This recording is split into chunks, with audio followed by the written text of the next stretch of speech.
Kolkata వైద్యురాలి హత్యాచారం case దేశవ్యాప్తంగా ప్రకంపనలు సృష్టిస్తోంది. నిందితుడు సంజయ్ రాయ్కి ఉరే సరి అని ప్రతి ఒక్కరూ పెద్ద ఎత్తున డిమాండ్ చేస్తున్నారు. కేసుపై సీబీఐ ముమ్మరంగా దర్యాప్తు చేస్తుంది. సంజయ్ రాయ్ ఎక్కడా తప్పించుకోవడానికి వీలు లేకుండా పగడ్బందీగా సాక్ష్యాలను సేకరించడంతో పాటు దీని వెనుక ఎవరున్నారనే దానిపై కూపీలాగుతున్నారు.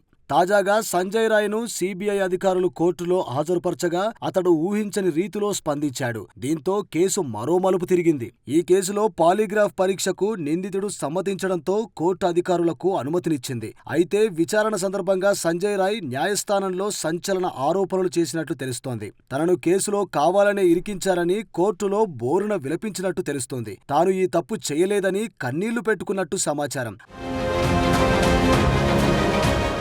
అయితే పాలీగ్రాఫ్ పరీక్షకు ఎందుకు సమ్మతిస్తున్నావు అని కోర్టు ప్రశ్నించగా, నేను అమాయకుణ్ణి, ఏ తప్పు చేయలేదు, నన్ను ఇందులో కావాలనే ఇరికించారు, ఈ పరీక్షతో అసలు విషయం బయటపడుతుంది అని సంజయ్ రాయ్ చెప్పినట్లు కథనాలు వస్తున్నాయి. నేరం జరిగిన వెంటనే నేనే చేశాను, చంపితే చంపుకోండి అంటూ పోలీసుల ముందు సవాల్ చేసిన సంజయ్ రాయ్ ఇప్పుడు నేను అమాయకుణ్ణి, కావాలనే ఇరికించారని మాట మార్చడం ఆశ్చర్యానికి గురిచేస్తుంది. ఫారెన్సిక్ వైద్యుల బృందంతో కూడా తప్పు చేసిన పశ్చాత్తాపం లేకుండా మాట్లాడిన అతడు కోర్టు దగ్గర అమాయకుణ్ణని కన్నీరు పెట్టడం అతడి వ్యూహంలో భాగమని పలువురు ఆరోపిస్తున్నారు. వైద్యురాలిపై అత్యాచారం చేసి అత్యంత కిరాతకంగా చంపిన ఆ కిరాతకుణ్ణి ఉరితీయాలని చిన్న పిల్లల దగ్గర నుంచి పెద్దవాళ్ల వరకు ప్రతి ఒక్కరూ కోరుకుంటున్నారు. చూద్దాం ఇంకా ముందు ముందు ఎన్ని మలుపులు తిరుగుతుందో ఈ కేసు.